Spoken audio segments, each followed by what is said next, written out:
আসসালামু আলাইকুম। দেশ সুপ্রবাসে কলিজার ভাই ও বোনেরা কেমন আছেন? আলহামদুলিল্লাহ, আশা করি সকলে ভালো আছেন। কলিজার ভাই ও বোনেরা, সম্প্রতি বাংলাদেশি প্রবাসী ভাই ও বোনেরা আমরা একটু উদ্বিগ্ন এবং একটু টেনশন ফিল করতেছিলাম। বিশেষ করে আমরা যারা সৌদি আরব প্রবাসে থাকি তারা, আপনারা অবগত আছেন, বিগত কিছুদিন আগে প্রবাসী কল্যাণ মন্ত্রণালয় ঘেরাও করেছিল প্রবাসীরা। ভুল বুঝাবুঝির কারণে তারা প্রবাসী কল্যাণ মন্ত্রণালয় ঘেরাও করেছিল, কেননা প্রবাসীরা জানতো না যে তারা যারা ছুটিতে গিয়েছে তাদের কোনো ভ্যাকসিন লাগবে না। যারা ওয়ার্ক পারমিটে বা আমরা যারা কাজের ভিসা নিয়ে সৌদি আরবে আসি তারা হয়তো জানতো না যে তাদের কোনো ভ্যাকসিন লাগবে না। তদ্রূপ ওই সময় সৌদি আরব, সৌদি এয়ারলাইন্স বা এভিয়েশন কর্তৃপক্ষ কয়েকটি ধাপে 5টি টিকা বাধ্যতামূলক করেছিল, বিশেষ করে যারা উমরায় আসবে, হজে আসবে এবং যারা ভিজিট ভিসায় সৌদি আরব ভ্রমণে আসবে বা যারা ফ্যামিলিকে ভিজিট ভিসায় আনবে তাদের জন্য বাধ্যতামূলক ছিল।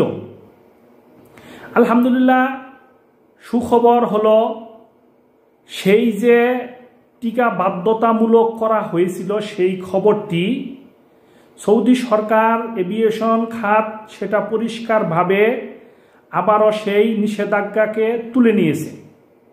তারা এখন থেকে সৌদি আরবে যারাই আসবে, কাজের বিষয় হোক, ওয়ার্ক পারমিট বিষয় হোক, ভিজিটর বিষয় হোক, উমরা বিষয় হোক, হজ বিষয় হোক, যারাই আসবে তাদের জন্য বর্তমান সময়ে কোনো ধরনের টিকা দেওয়া লাগবে না।